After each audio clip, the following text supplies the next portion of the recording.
বাবা আমাকে একটি কথা বলছিল, বাবা যেদিন আমি থাকবো না সেদিনই সমাজের মানুষগুলোকে তুমি চিনতে পারবা।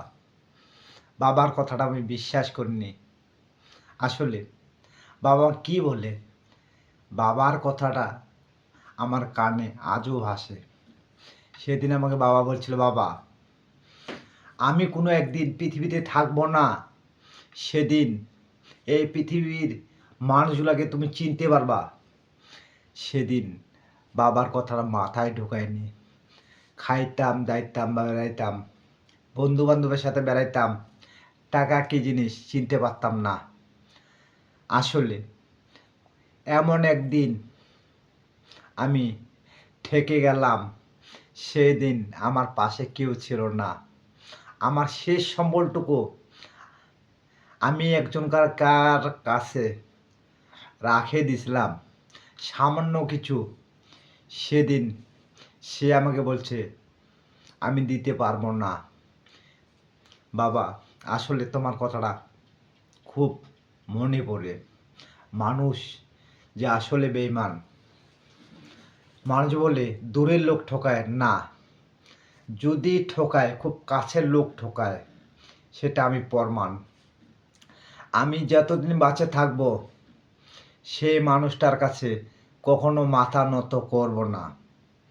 বাবা তোমার চরণ পায়ে ধরে কথাটা বললাম, সেই মানুষটার কাছে কখনো নত হব না। আমি যতদিন বাঁচে থাকব তার কাছে কখনোই আমার মাথা নত করব না। আজও কালও আমি যতটুকু পারি আমার পরিবারকে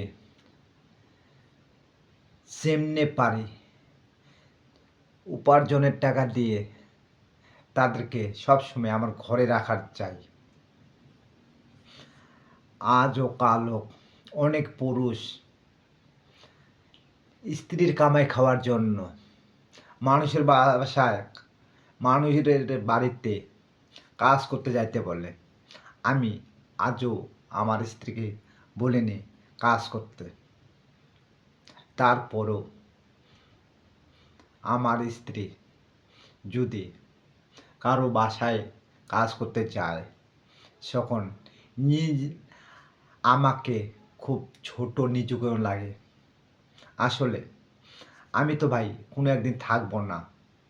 আমি যেদিন থাকবো না সেদিন সে কাজ করে খাবে, সেটা মেনে নিতে পারবো। আসলে নিজের যাকে কষ্ট করে বিবাহ করলাম, সে যদি আমার কথা না ধরে, এর মতো কষ্ট রাখার মতো আর জায়গা হয় না ভাই। আসলে মানুষ বলে না, নারী জাতি নাক না থাকলে গু খায়, এটা বাস্তব কথা।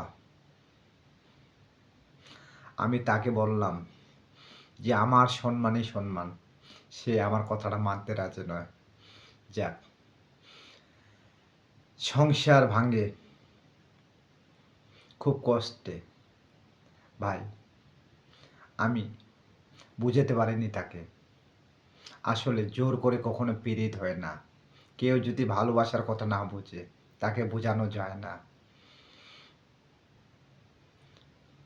তাকে আমি অনেক বোঝাইলাম, বললাম, তারপরে সে আমার কথা ধরল না। সেদিন থেকে ভাবলাম তোমার মতো তুমি থাকো, আমার মতো আমি থাকি। কষ্ট কি জিনিস বুঝবে সে কোনো একদিন, অবশ্যই আমাকে খুঁজবে। আমি সেদিন কি আর বলবো।